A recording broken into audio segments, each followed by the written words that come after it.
بسم الله الرحمن الرحيم والحمد لله رب العالمين اللهم صل وسلم وبارك على نبينا محمد وعلى آله وصحبه أجمعين وبعد.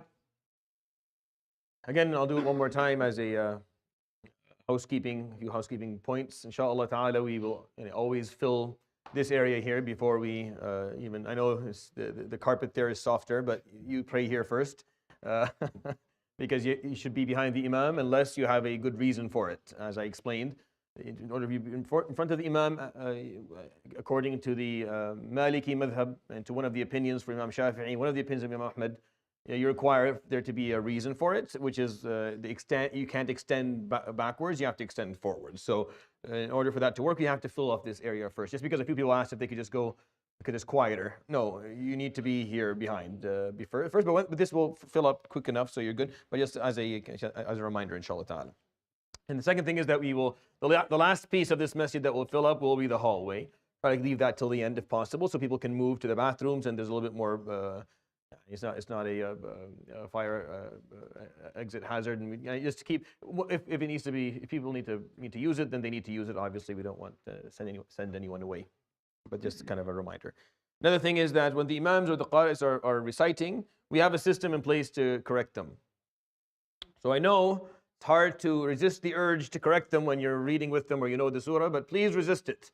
Because the qari, when they're reciting and 50 people yell out the mistake, it's very disturbing, like it's very disrupting for them. It's hard to, unless it's very difficult to stay focused when that happens. So we have a system in place where we will correct the person in a way where inshallah will keep them focused and allow them to continue.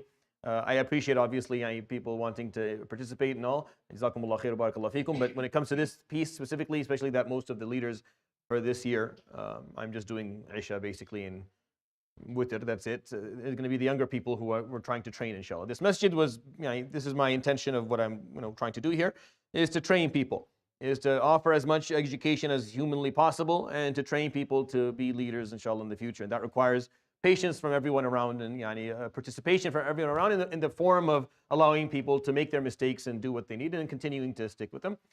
Last piece before I go on, inshallah, with the halaqah, the lecture, is that what we do is, so if you're used to praying just 8 and you're hoping to make it, to get it till the end, what I would recommend is you pray 8 and then sit out 9 and 10, like sit down and just listen to the, and then pray al-shafa' wal-witr, which is 11 and 12 and 13. That way, you get a little bit of a break, and at the same time, you don't miss out on witr and the dua that comes with it.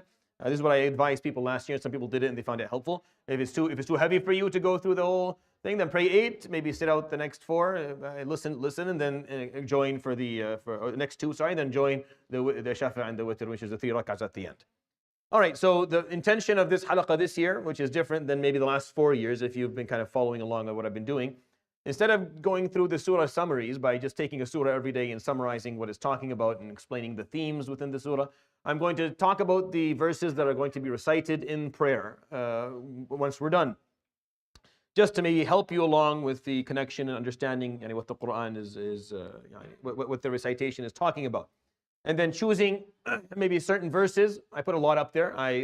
This is very difficult, actually. It turned out to be extremely difficult. This has been very, very hard because it's impossible. I just don't know what to. So I'm ending up with maybe 45 verses per juz', and this is me being like conservative, like not wanting to talk about this, and then I have to break them down a little bit more, and then I have to break them down a little bit more, and then I have to, because we're getting through 3 or 4 tops or 5 maybe within a session. So it's actually very difficult to know what to leave, because I don't want the impression to be that, well, he left out that. No. I'm not leaving anything. I'm just choosing verses. Everything in the Quran is worthy of reflection and contemplation. I'm just choosing verses to share with you some meanings and help you maybe understand the juz'. That's all this is. So we're still in Surat Al Baqarah.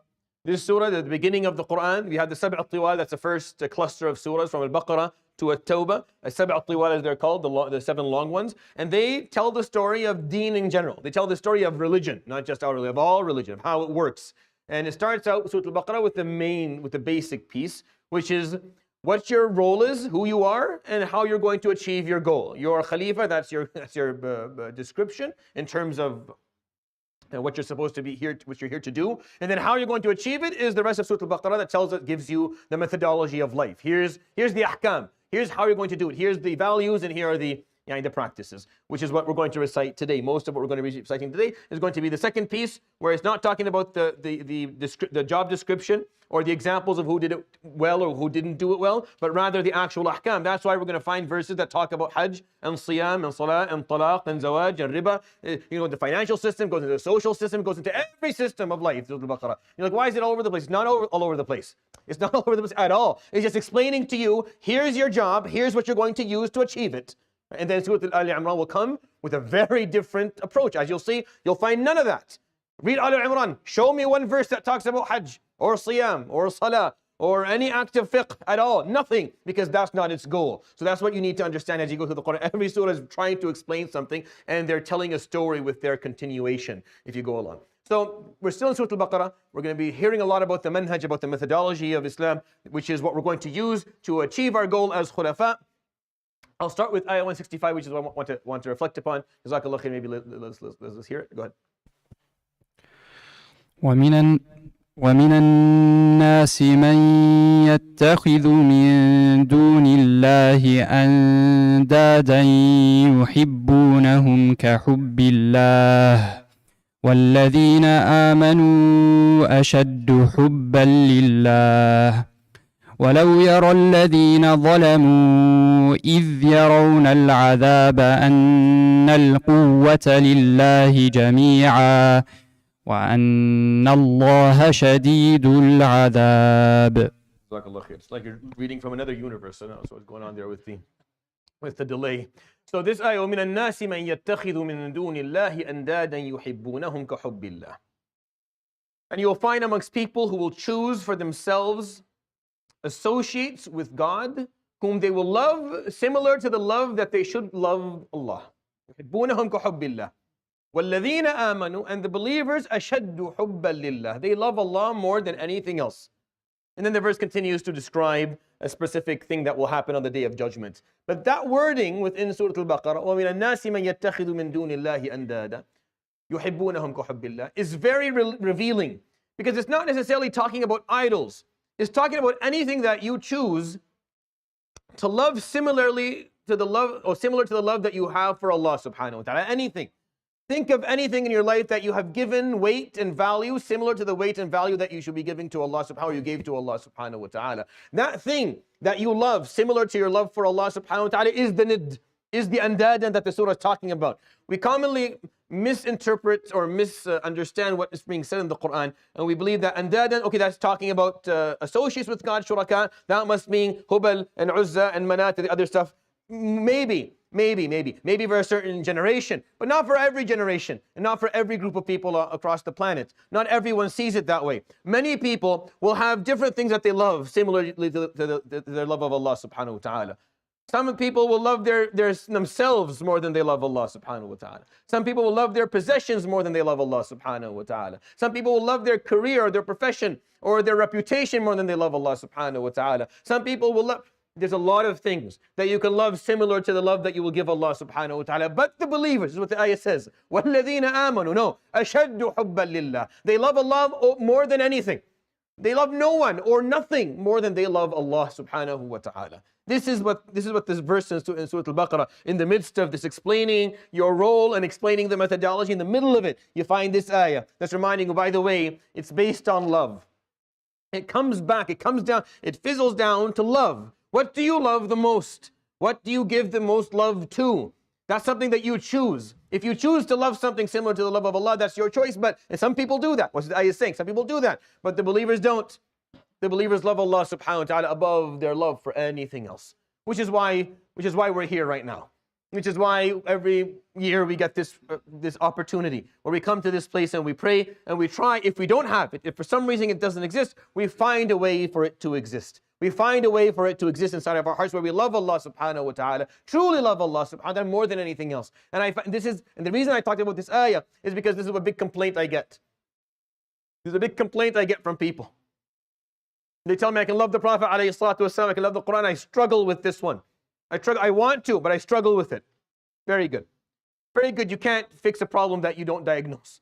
You can't fix a problem that you're not willing to actually come out and say, I don't know how to do this. I don't know how do I love Allah subhanahu wa ta'ala? Is it just a feeling? Is it just action? Is it a combination of both? What exactly is it? And that's inshallah what we'll be talking about more and more throughout the month. Can someone read the ayah number 177, please? Not the whole thing, just the first 4 or 5 words.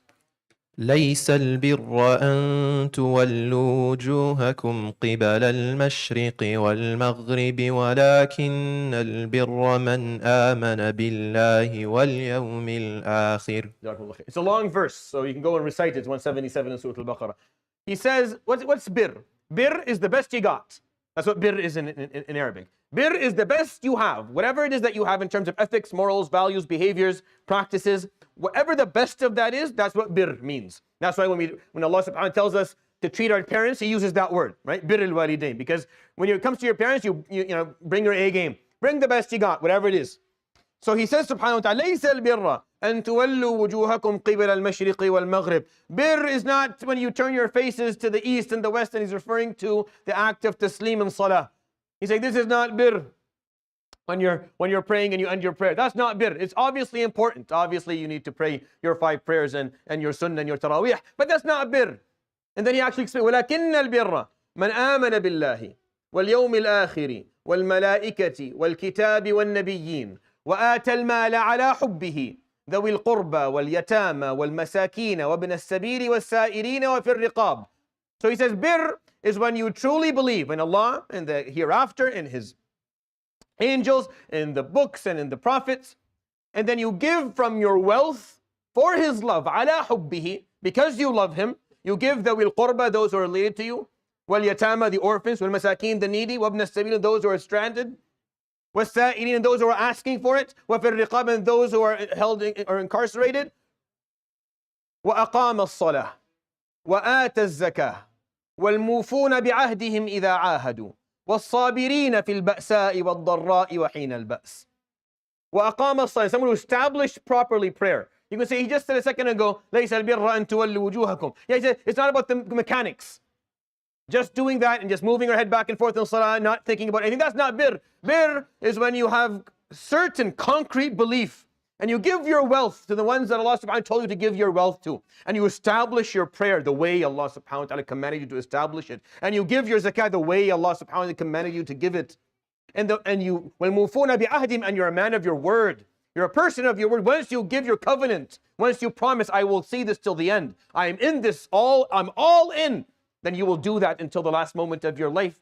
And you will persevere when things are difficult, when things are hard, and when it's scary. وَحِينَ الْبَأْسِ أُولَٰئِكَ الَّذِينَ صَدَقُوا. Those are the ones who are truthful and honest. وَأُولَٰئِكَ هُمُ الْمُتَّقُونَ. And those are the ones who are pious.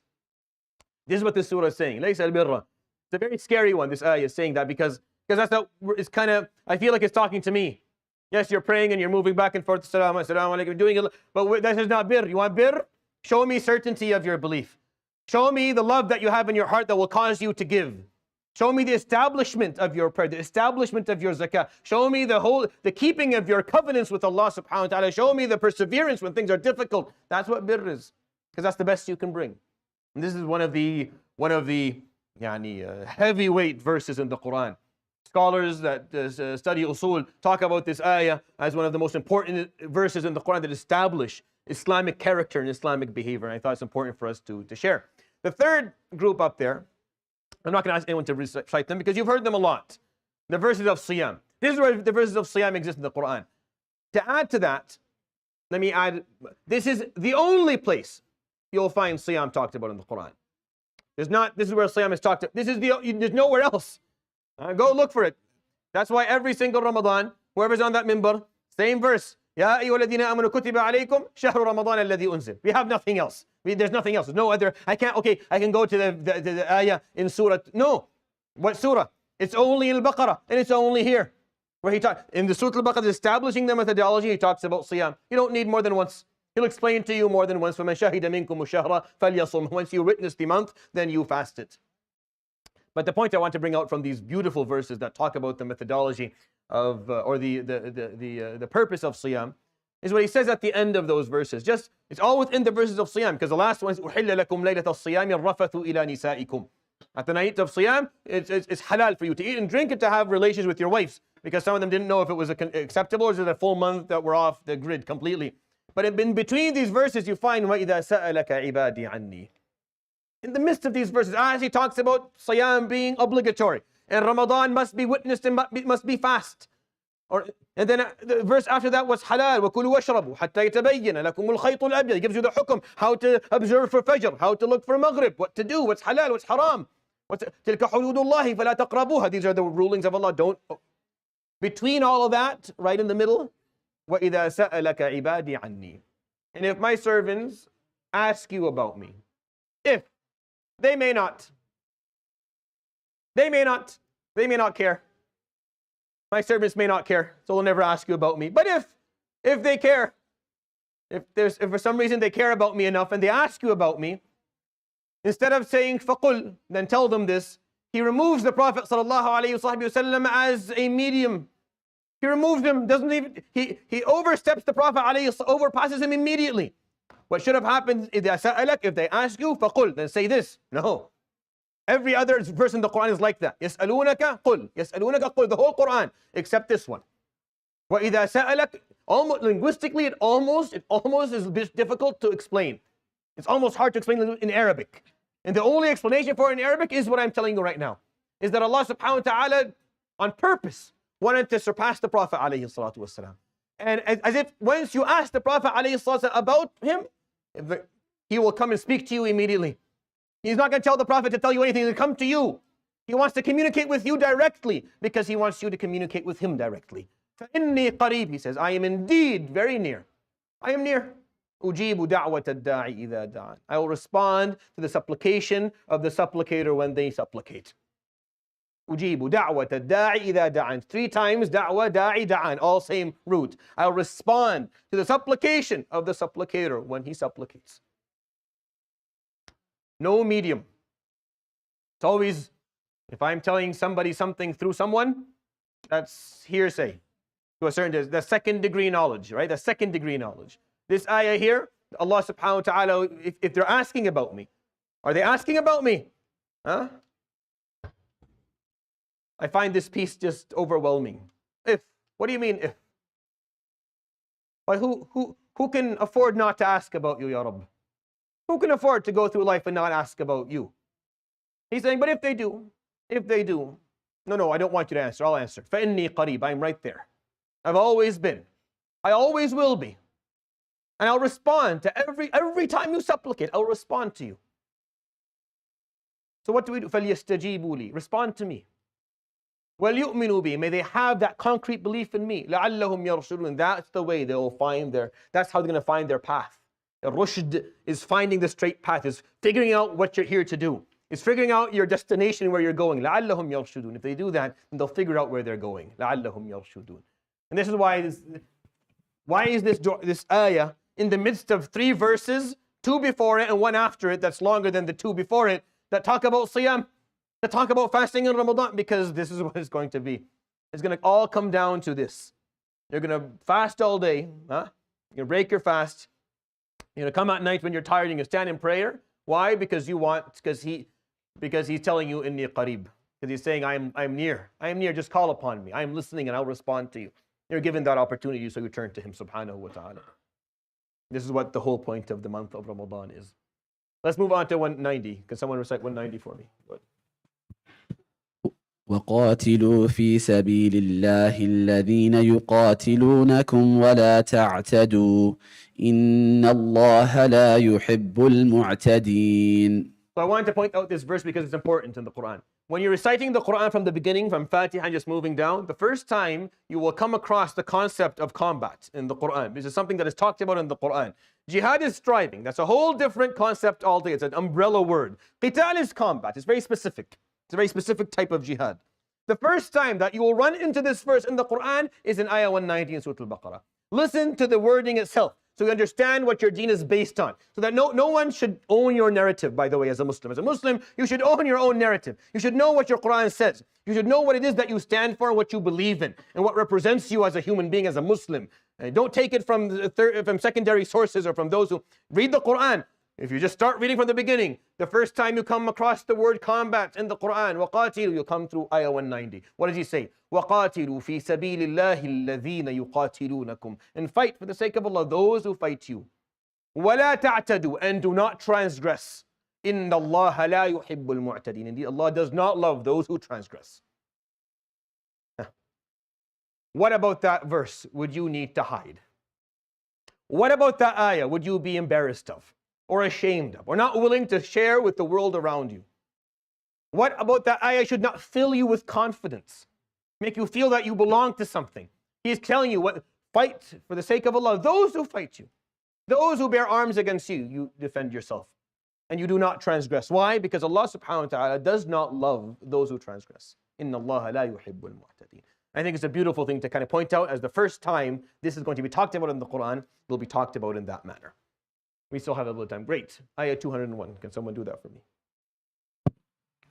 ومنهم من يقول ربنا آتنا في الدنيا حسنة وفي الآخرة حسنة وقنا عذاب النار. Allah. At the end of the verses of Al-Hajj, again, Al-Hajj is not talked about anywhere else. Al-Hajj ashhurun ma'lumat.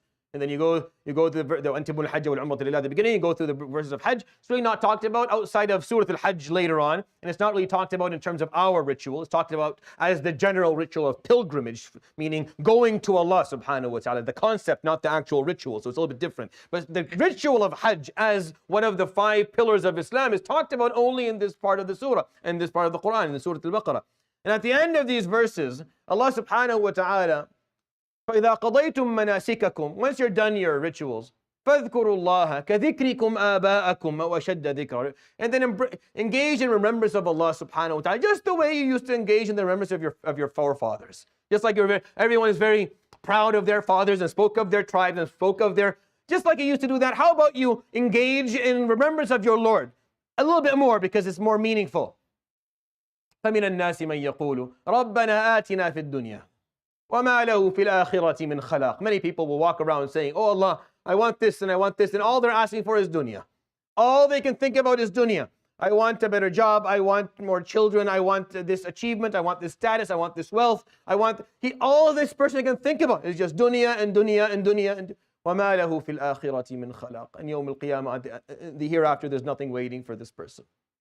There's nothing waiting for this person because they never cared enough. They never asked for anything in akhirah. They weren't looking at their lives as investments for akhirah. They were seeing themselves as just, I want things set up nicely now. I want it all set up perfectly now. Can you get it set up now? I want this to be, and they keep on asking, and some of them get everything they ask for. وَمِنْهُمْ, but on the other side, on the other hand, مَنْ يَقُولُ رَبَّنَا آتِنَا فِي الدُّنْيَا حَسَنَةً وَفِي الْآخِرَةِ حَسَنَةً وَقِنَا عَذَابَ النَّارِ. Allahumma ameen. This is the dua the Prophet ﷺ would make. This is a Quranic dua. Make this dua every day. Just like the Prophet ﷺ make this dua every day. You ask Allah subhanahu wa ta'ala for, in this life, hasana, something beautiful. Al-hasan, anything that is hasan is beautiful. Hasanul wajh, meaning it has a beautiful face. Hasanuhu, they beautified it. Al-ihsan is excellence, right? This is the root of the word. So, fi dunya hasana, I want something beautiful in dunya. I'm not asking for anything specific. I'm not hung up on one specific thing. I want you to give me that which is beautiful in dunya. Whatever that may be in your eyes, Ya Allah. Whether I see it at the moment as beautiful or not, it's okay. If it is beautiful, then give it to me and allow me to see the beauty within it. And then fil akhirah also give me that which is beautiful. Because I can tell you Jahannam is not. Because it's not too difficult Yawm al-Qiyamah. The distinction on the Day of Judgment is straightforward. There's beauty and there's the opposite of beauty.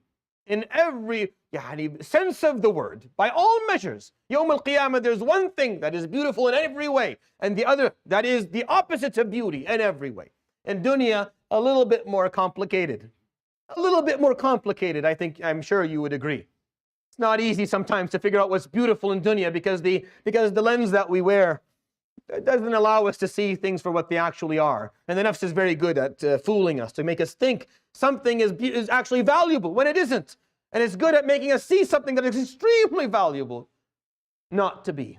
And we end up walking this life valuing that which has no worth and forgetting and taking for granted that which is right in front of us, that is the most valuable thing that we have. So you ask Allah for hasana in dunya, something that is beautiful. Ya Rab, beautify it for me so I can see it as a hasana. And then give me a hasana on the Day of Judgment. And then what? وَقِنِي عَذَابَ النَّارِ. And then protect me from the punishment that occurs on the Day of Judgment. Allahumma ameen. This is excellent. 2:14. This is amazing. Someone has it? أم حسبتم أن تدخلوا الجنة ولما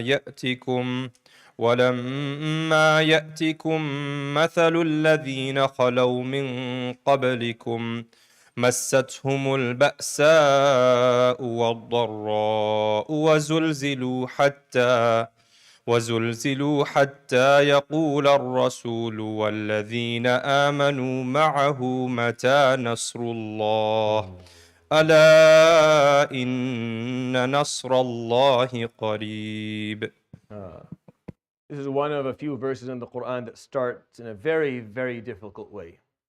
Am hasibitum, or did you think, or did you honestly think, or honestly believe, and tadkhulul jannah, that you're going to enter this place of beauty, this place of excellence. You think you're going to enter it. وَلَمَّا يَأْتِكُمْ مَثَلُ الَّذِينَ خَلَوْا مِنْ قَبْلِكُمْ. And you're not going to have and go through the difficulties that the nations before you went through. Is what you thought? It's a rhetorical question that Allah subhanahu wa ta'ala is asking. He's asking because yes, many of us do. Many of us, Ya Rabbi ja'alna abida ihsanin la abida imtihan. Say Ameen. But there's no way around this. There's no way around the fact that Jannah, to get there, there's going to be some obstacles on the way. وَلَمَّا يَأْتِكُمْ مَثَلُ الَّذِينَ خَلَوْا مِنْ قَبْلِكُمْ. And you're not going to go through what the people before you went through that earned it. Those who in the eyes of Allah, you can never earn it. But the eyes of Allah were deserving of it. You think you're going to deserve it like them without going through something similar to what they went through. So what did they go through? مَسَّتْهُمُ الْبَأْسَاءُ وَالضَّرَّاءُ وَزُلْزِلُوا. Sadness came to them. Ba'sa. Dharra, difficulty came to them. They were afflicted by grief and agony and pain. They were afflicted by difficulty and challenges and obstacles and misfortunes. وَزُلْزِلُوا, and they were shook to their core. حَتَّى يَقُولَ الرَّسُولُ وَالَّذِينَ آمَنُوا مَعَهُ مَتَى نَصْرُ اللَّهِ. Until the Prophet who is amongst them, and those who follow him, they turn and say, when is the victory of Allah? They're not objecting. They're not doubting its arrival. They're just wondering when it's going to come. Because it's getting pretty hard. And they're holding on with all their might, and they feel that they don't have much left to give. There's not much left. When is it coming? Ala inna nasr Allahi qareeb. It's near. When? It's near. Why is it near? Why is it near? Because some of the prophets died. Some of their followers died. Sometimes victory doesn't come until there's nothing left of you in your grave. It's not your son or your son's son. It's probably your third grandson that will see it. But that's still near. Why? Because it's not about time. It's about its source.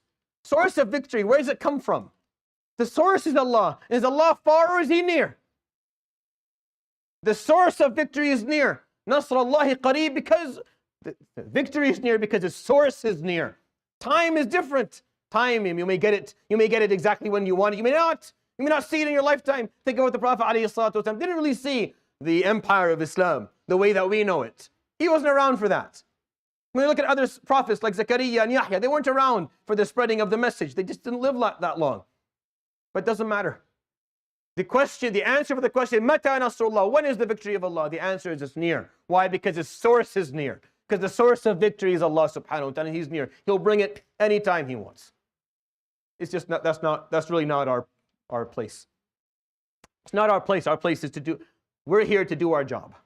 We're here to persevere and strive as ba'sa and dharra and zalzala occur to us, as we go through the difficulties and the sadness and the pain and the agony. Now, as we are shook sometimes, do not believe that your faith, your journey with your deen is going to be this smooth sailing. Do not believe that. That's not possible. Someone who comes to me and says, I have a faith crisis. No, there's no such thing as a faith crisis. If you're a Muslim, you're going to be shook down to your core, to the core of everything that you've got. And Allah subhanahu wa ta'ala will not allow you to hold on to this deen until you prove that you will hold on to it regardless of what's going to happen to you. Huh? Am hasibtum an tadkhulul jannah. Or you thought this is going to be a walk in the park. Or you thought Jannah was going to just come to you. When you're not going to go through what happened before. No, it's not possible. It's not possible.